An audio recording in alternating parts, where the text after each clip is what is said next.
Attendees are in listen-only mode. Yes, sir. Please go ahead, sir. Yeah. Good afternoon. I'm very happy to meet you through this webinar. Yeah, this use of Labview is very, very important. Easily we can make assessment of civil infrastructure. Assessing the civil infrastructure is mainly important for conditioning or to extend the service life or the maintenance of any infrastructure. Then we can see that what are the assessment we have to make in civil infrastructures. The condition assessment can be of two types. One is field investigation, another is online measurement. Very few infrastructures now incorporated with online measurements.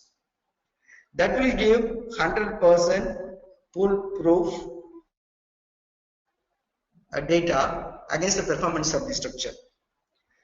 But in existing concrete structures, to know the condition of that structure, field investigations are required. But both the things it requires sensors, how to make a measurement, then what is the data logging, then how we have to store the data, and after storing the data, those data how it has to be analyzed. Finally, what is the engineering data presentation we are making? That will be useful for the practicing engineers or maintenance engineers. Sometimes those data may also be required as a design requirement. So these are the general parameters normally used to assess a condition survey of any existing concrete structures, and these are the resistivity of concrete. Next is cable resistance, open circuit potential measurements, which is of electrochemical measurements. Corrosion rate is also an electrochemical measurement. Carbonation, that is affected due to carbon dioxide ingress into the concrete.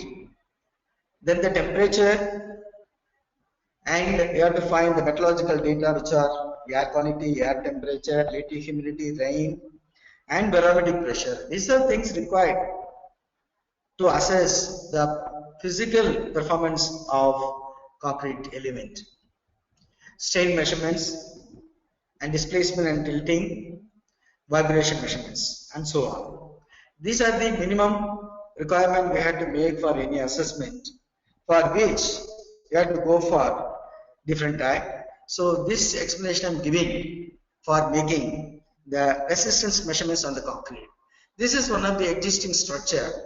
There people are measuring the resistivity measurement. So the resistivity measurement is nothing but the principle is for Venner probe method. A 4 probe will be available. There are equidistance, that is called A distance, and inner pair of electrode and outer pair of electrode, and the outer pair of electrode the current is excited, inner pair of electrode the voltage is measured, then voltage divided by current will get you the resistance. Then the A distance between the electrodes may be equal, we have to make it equal. Then we can able to, with this relation we can able to make the rho equal to 2 pi AR, then rho can be measured. Then what is the significance of the rho? So the rho, that is depends upon the contamination penetrated into the concrete. That will indirectly give you the conductivity. So if the chloride or any other sulfates is penetrated inside, it will give less resistivity. If the concrete is not contaminated, that will give you the high resistivity. So in that case, these are the sum of the scale. If the rho is greater than or equal to 120 ohm meter, then the corrosion is very unlikely. So it may not happen. Then the rho 80 to 120, the corrosion is possible or initiated. If less than or equal to ohm meter, then the corrosion process is already initiated and it is in the progress. So the resistivity, one of the main parameter to find out the quality of concrete. Next one is the cable resistance. Normally in the concrete structures, the pre-stress and post-tension concrete structure elements are used, in which the resistance of that particular cable will give some information about how the cable is inside or whether any wires are snapped. All these things can be identified. This is the figure shows a precast pre-tensioned element in which we can have the outside, we can have excitation and measure the voltage inside. That will give you the resistance. The resistance is plotted with respect to time, and if any abnormal changes in resistance, that will give you the changes within the concrete. Sometimes if any crack is observed at that particular moment, it will give you a peak. This can also be used as one of the measuring parameter. So these are the closer view of the pre-stressing steel end, the cut length. So normally in post-tension cable, you may be having a cut length after the bearing plate. So those cut length can be used to find out the resistance. So this is the one of the photograph shows how the leads have been connected to the end cap. The other side also may be available. With that, we have to excite current and we have to measure voltage. Then directly also there are some equipments that will give you resistance. So this is the schematic of any post-tensioning cable can be made the resistance measurement. So here all these cables are connected like this, and here also all the cables are connected, and excitation is done in the outer and measured voltages in the inner core. So finally V by I will be able to get that resistance. The one of the very important electrochemical measurements. This is as per ASTM C876. The open circuit potential of steel in concrete will give qualitative idea about the status of corrosion. For which, what are the things is required? We have to have a reference electrode, that is called it as half cell. Normally, people are using copper sulfate electrode and saturated calomel electrode and so on. But if you are using copper sulfate electrode, that copper sulfate may contaminate the surface of the concrete, making sulfate reaction. Instead, some of the other electrodes may be useful only for in situ measurement, may not be useful for embeddable reference electrode, in which we have to go for some oxide based embeddable reference electrode. This is the electrode shown is based on oxide based embedded electrode. This is patented. Here that metal and metal oxide equilibrium is made, and when it is inside the concrete, so it will conduct and it will find the open circuit potentials. This is the schematic for measuring the open circuit potential. For making open circuit potential, we require a connection from the exposed steel. Due to corrosion, there may be some spalling of concrete. There, the steel may be available for connections. Those connection is taken, and the half cell, which is called as either saturated calomel electrode or these kind of oxide-based electrodes. Then we have to provide some continuity or conductivity by some sponging arrangement. So the liquid which is over there, it is oozing inside and it is giving the connectivity to the steel surface, concrete surface. Then the voltage is measured with respect to different grades. After measuring the voltage, we can interpret the results based on ASTM C876, or otherwise what we can do, a comparative analysis can also be made.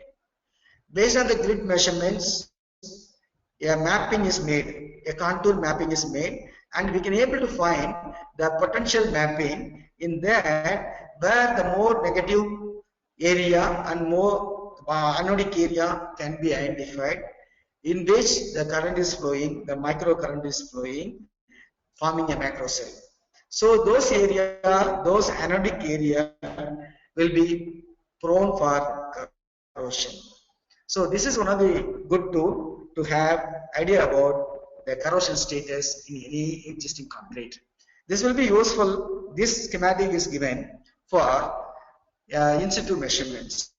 If you go in for embedded kind of thing, an oxide based reference electrode you can embed with the different grades, and that can be network, and finally you can measure with the use of a proper data logging and as well as data presentation. Then next one is corrosion rate measurements. Corrosion rate measurements, normally people are using 3 electrode system. There will be anode and cathode and one reference electrode. So here an increment current is passed as like linear polarization. The slope of the linear polarization will give the polarization resistance, which is called it as RPN. That polarization resistance in turn we can convert into the millimeter per year of corrosion. So with that, with the different locations we can measure the corrosion rate. This is the schematic equipment, portable equipment. There this one connection is made on the steel, and this is the bordering technique, and the corrosion rate is measured. The same thing we can modify and we can incorporate into concrete structures as an embeddable system. So this is the another 3 electrode system. You can see here there will be anode and cathode, and one reference electrode is there.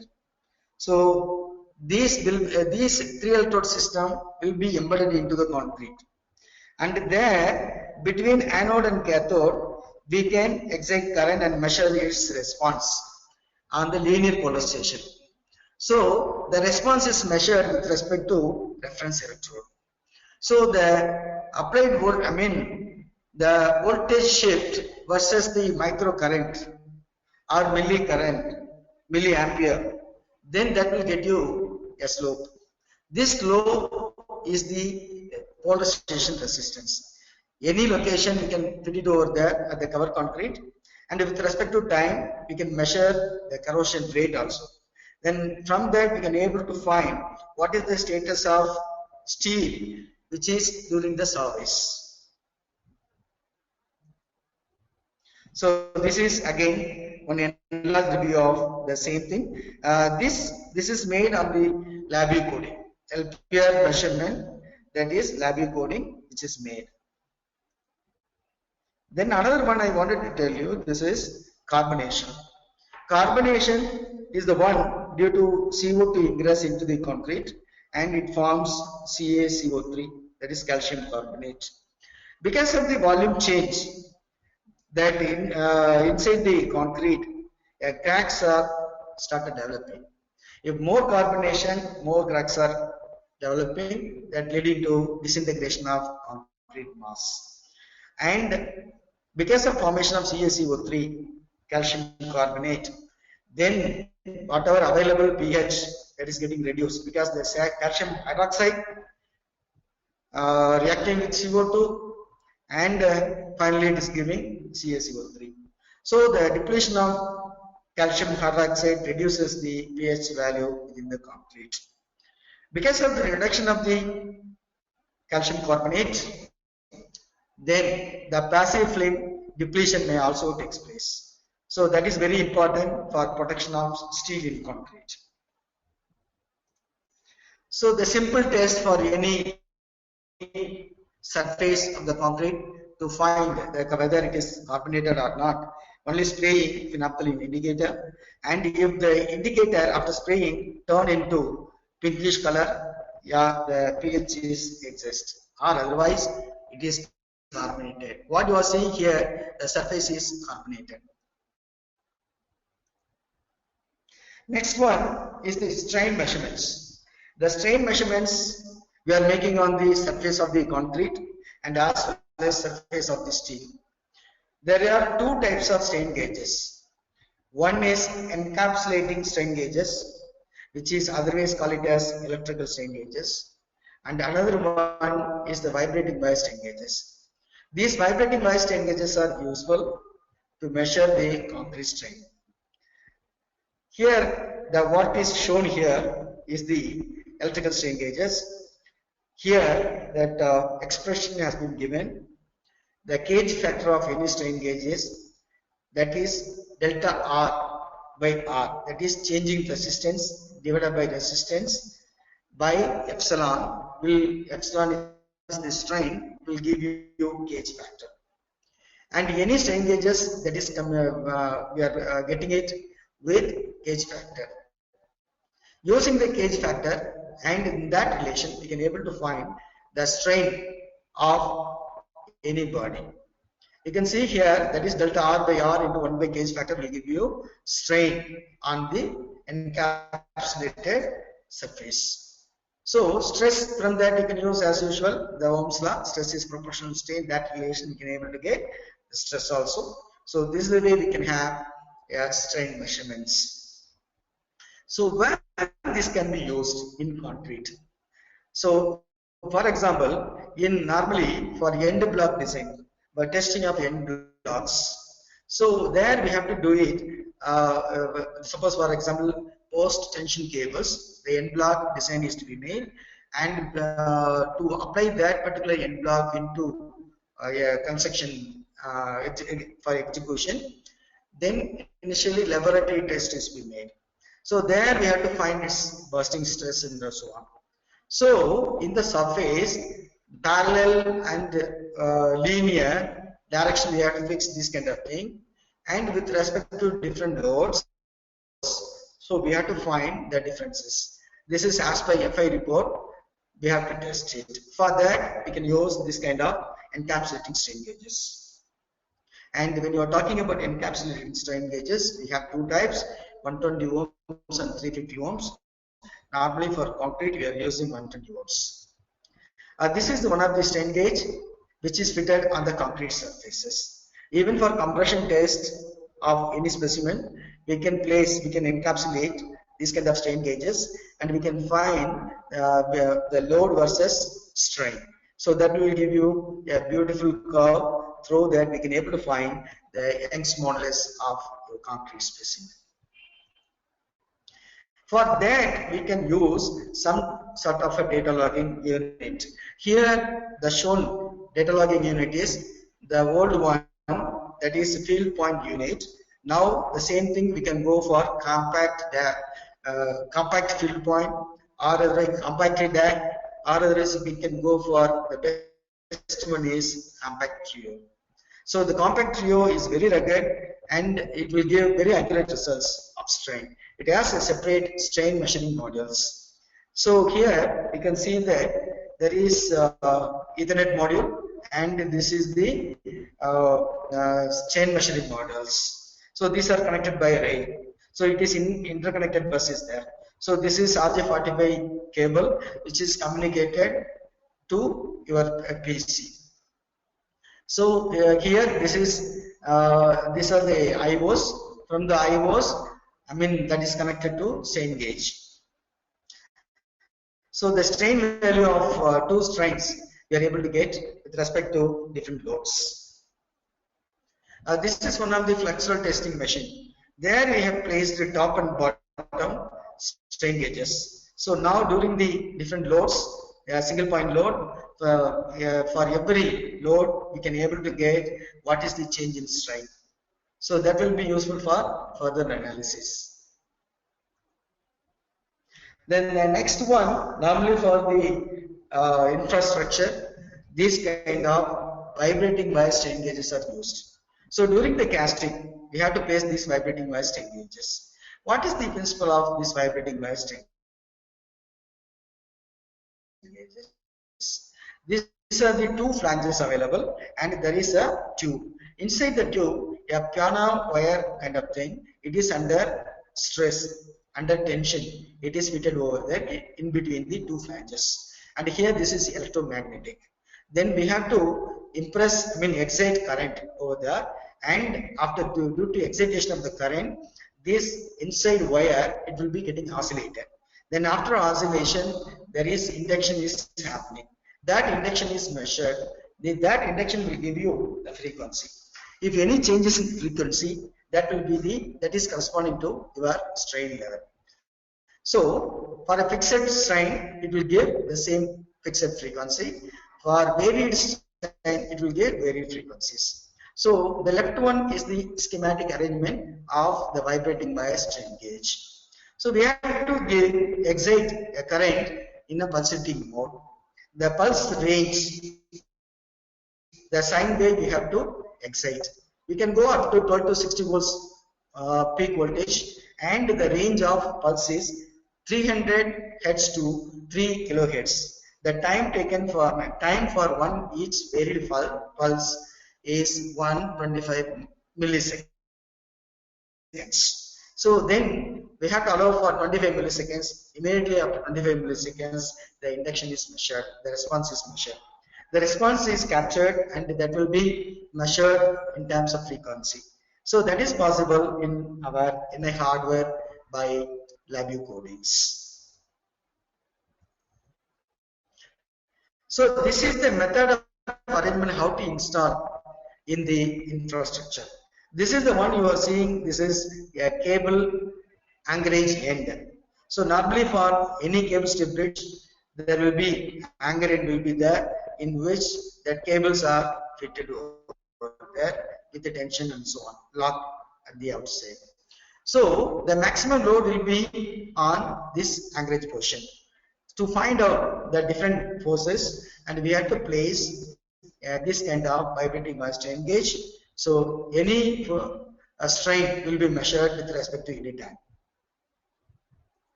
Then next one is very important. Everywhere people are using this vibration measurements, especially for any machinery or any cable step bridge or any of the moving components. So the vibration is very important to find out to have the fundamental frequency. Based on the fundamental frequency, we can able to identify what is the force which is presently prevailing over there. So this is the one we can use. This is the schematic. This is the photograph shows an accelerometer is fixed on the cable stay cable of the cable step bridge. So what is happening? This will give you triaxial. This is the triaxial capacitance based accelerometer, and this gives x, y, z directions. The response is in terms of voltages. Now these voltages are captured with respect to time, and after that, if that will be further analysis using FFT, that is fast Fourier transform analysis. Then through that we can able to find what is the fundamental frequency happening due to this vibration oscillation. So if you know that fundamental frequency, and also we can able to find its mode shape also. So based on the mode shape and the fundamental frequency and that mass of the particular cable, and there is a length of the cable and the diameter of the cable, all these things, using that we can able to find is force available at any time.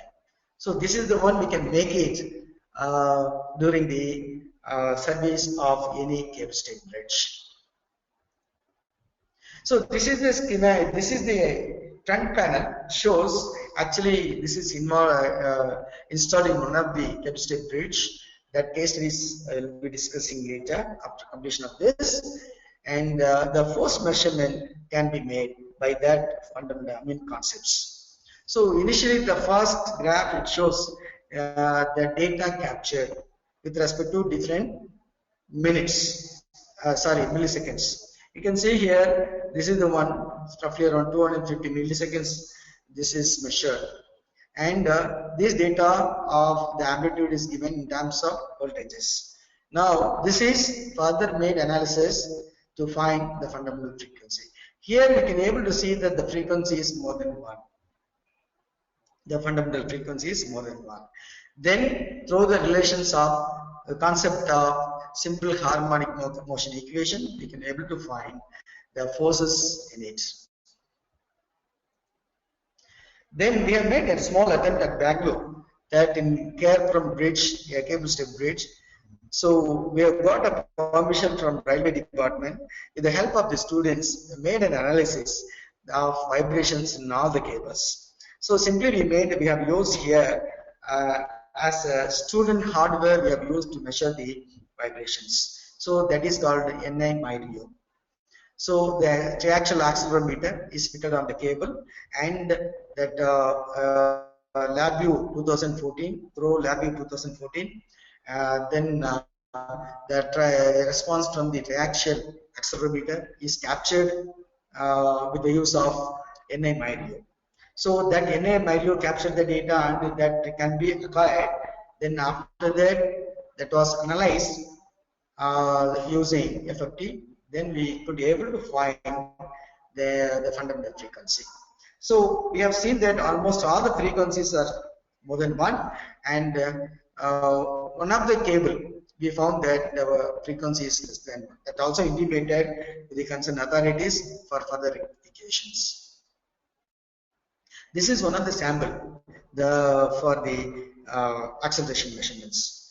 We took acceleration measurement for a longer duration. Then after that linear portion we have taken, and it is made for the FFT analysis. Here we are able to see that the fundamental frequency is 1.5 in one of the cables. Then when you are coming to the displacement measurement, this is one of the very important thing. The displacement measurement is to be made when the joining the members. So we are giving some when two components are joining together, because of the expansion of these things, there will be a displacement. So that displacement should have certain limit. It should not have any linear more displacement on the linear side or in the lateral side. When you are designing a cable stay bridge, the cable stay bridge is allowed to move only on the linear directions. It's not allowed to make on the lateral directions. So in that case also we have to find what is the displacement happens, for which the displacement sensor can be used. Here one fixed portion and the magnetic ring, which is the movable portion. So this magnetic ring is connected to one of the portion of the component, concrete component, and another one is in the other side of the component. So suppose, for example, if any movement is there, this movable part will move and it creates induction. Then correspondingly, that is calibrated value may be there. So with that, we can able to find what is the distance between two substructures. Then next is, so these are the, so far whatever we have seen, these are the some of the condition measurements we can make on the concrete. Apart from this, there will be a rebound hammer measurement, and we can use ultrasonic pulse velocity measurements for in-situ measurements, and profometers for cover thickness measurements. So like that we can have so many, even radiographic examination we can do. So like that we can make in-situ measurements with different types of equipments. Then how this NI hardware and NI tools in the Labview and all will be useful. So NI tools are useful to activate the sensors. We have to make some excitation, or otherwise the power requirement whenever required, only those time it will be activated. So when the sensor is activated, that will start giving the signal. So the response of the signal can be measured through data logging system, for which we have to go for acquiring and activation. Hardwares are used, and those hardwares are controlled by Labview coding. The Labview coding is very user friendly. Then based on our requirement, we can make a coding. Suppose, for example, for vibrating wire strain gauges, whenever we require, at least every 15 minutes, we wanted to make the strain measurements, in which every 15 minutes we have to activate. Activation means 125 milliseconds you have to activate by exciting current in the sine wave pulse. The voltage can be 12 to 60 volts, and already it said 300 hertz to 3 kilohertz within 125 milliseconds we have to excite. So then after that we have to measure the response. So we have to acquire the real-time signal from the sensor, for which we have to go for the required hardware. So for which you have to use the proper Labview coding also. So the Labview codings are useful for acquire the data, activate the signal, and after acquiring the data, it has to be analyzed, and finally it has to publish. There is presentation of data. So for this, the Labview is quite useful. And hardware platform. What are the different kinds of hardware platform? So that I will explain in the next slide. Then after that, what are the types of signal we are getting from all the sensors? These are normally voltages, current, resistance, frequency excitation, and measurement. So for which correspondingly, in ni.com, if you go there, you will be able to find what are the different hardwares are available. So, and its corresponding manuals are also available. After that, we can be able to find which is the exact hardware can be used, and some example codings are available. With that, we can be able to solve our problem. Now, the next slide, it is shown some of the hardwares. This is a PXI system. This has very high updating rates. So this is highly precise, and this will be very much useful for fast data logging purposes.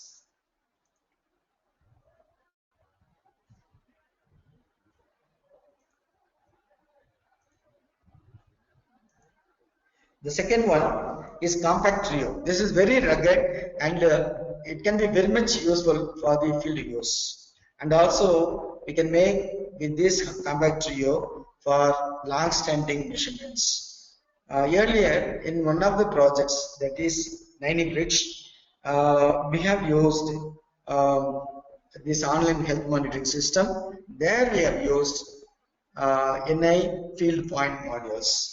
So from 2004 until now, this is in working condition. Now, if those things are made on compact trio, this still rugged, it can serve still more also.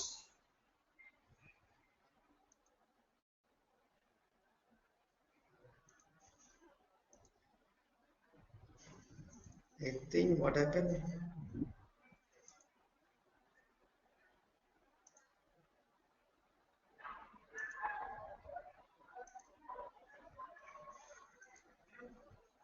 Yeah, sorry, there is a small disturbance. Yeah, this is compact DAC. This can be used in the place of field point modules. I want to show some of the case studies. So the case studies, a small movie will be given.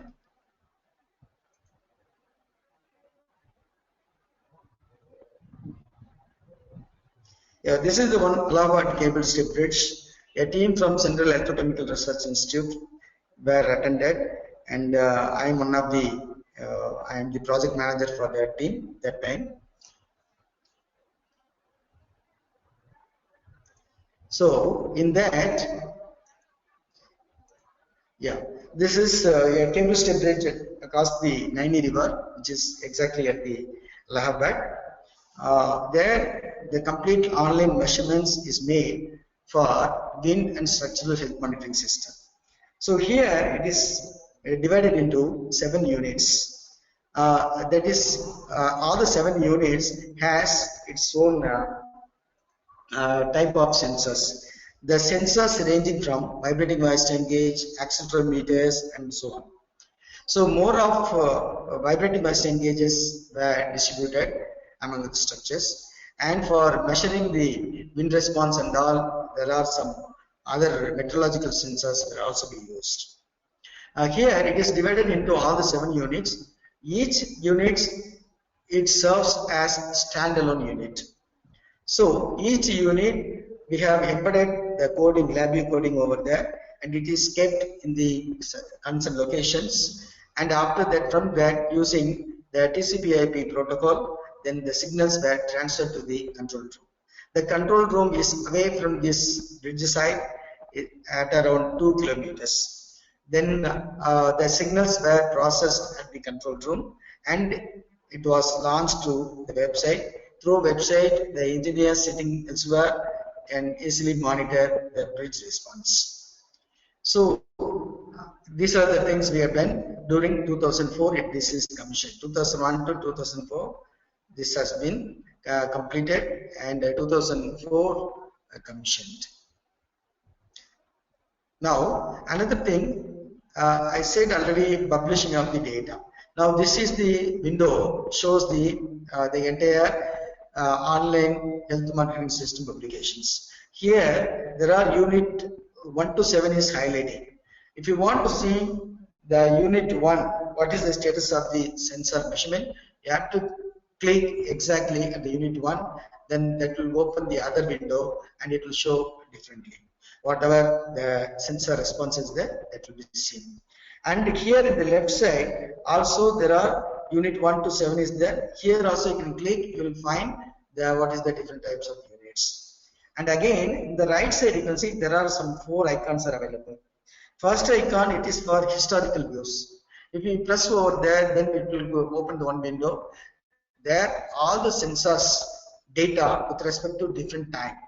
So if you want to know the data of the 6 months before data, then you can click over there, the date, time, all these things you can specify over there, and you have to which type of sensor you wanted to see, the historical view. So those things you have to give input, and automatically you will get the response for over the period.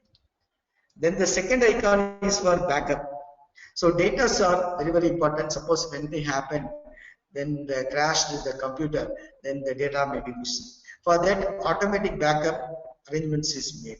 If anybody has clicking this backup, then automatically that all the data are taken backup and it will be stored in one particular locations.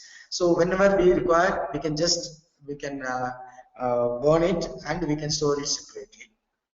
Then the next icon is nothing but, so if any data which is crosses the limits and the burst mode will operate, it will blink. It will blink, and that the unit 5501 now that might have got burst mode.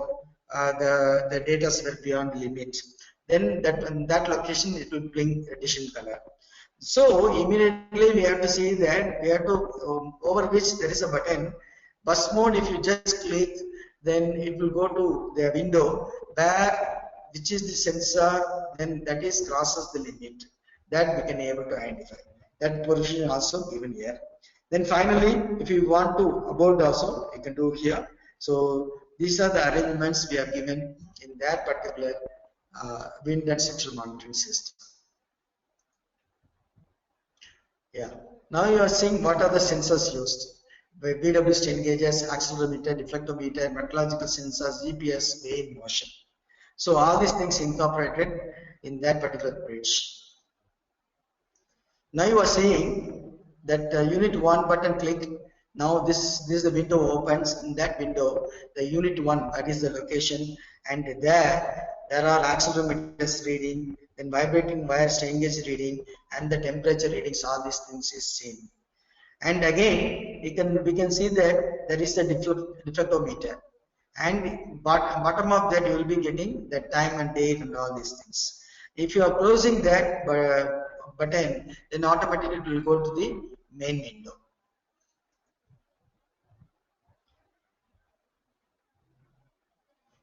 Yeah, this is the one. This is the main window. Yeah, now it is going to the main window. Like that, any of the unit we can have. So what are the hardwares used is a PXI and field point modules, Labview Professional and Labview Real-Time DSC module, multiplexers, signal conditioners, filters, signal amplifiers, and fiber optic converters. All these things we have used as a hardware component. So now this is for another unit.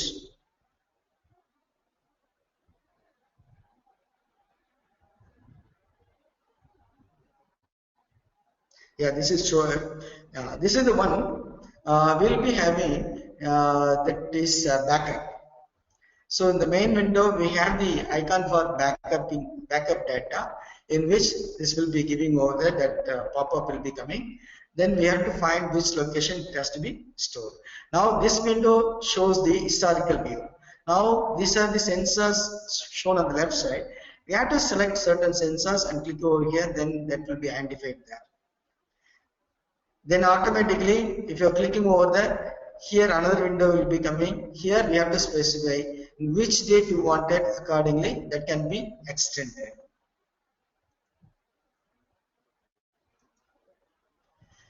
I think these are the small movie with respect to the online one, and I'm going to the next one. This is the NDT mapping.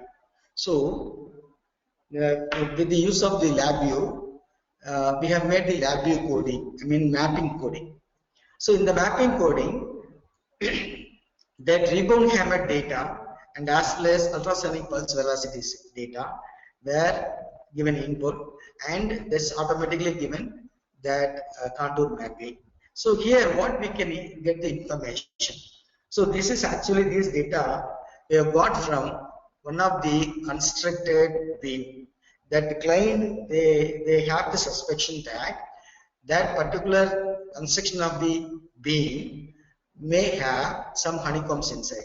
So they referred us and we visited there, and we took this rebound hammer measurements and as well as ultrasonic pulse velocity measurements. So the top one is the ultrasonic pulse velocity measurements, and the bottom one is the rebound hammer measurements. So these measurements, so you can see that the first one is the before making any alteration. The second one after making the alteration. The first one, the first component is the rebound hammer. Second one is the ultrasonic pulse velocity. We can easily notice that there are some contours which is concentrating on the bottom and the sides. So there we suspected. And the same thing confirmed in ultrasonic pulse velocity also. Then we suspected those area are having the honeycombs. I think the concrete is not properly made or properly compacted. The vibration is not sufficient. So in that we have marked there, and we have given a suggestion that it has to be grouted.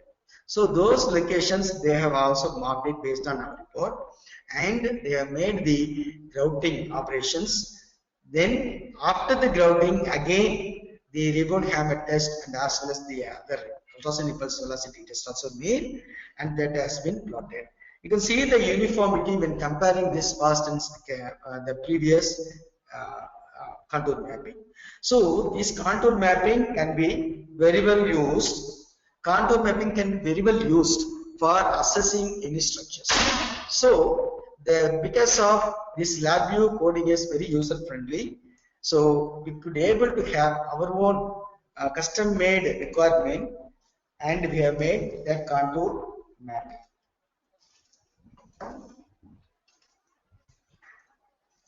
I think now this is the time for any questions, any clarification, any questions. Thank you, sir. Audience are requested to type in their questions.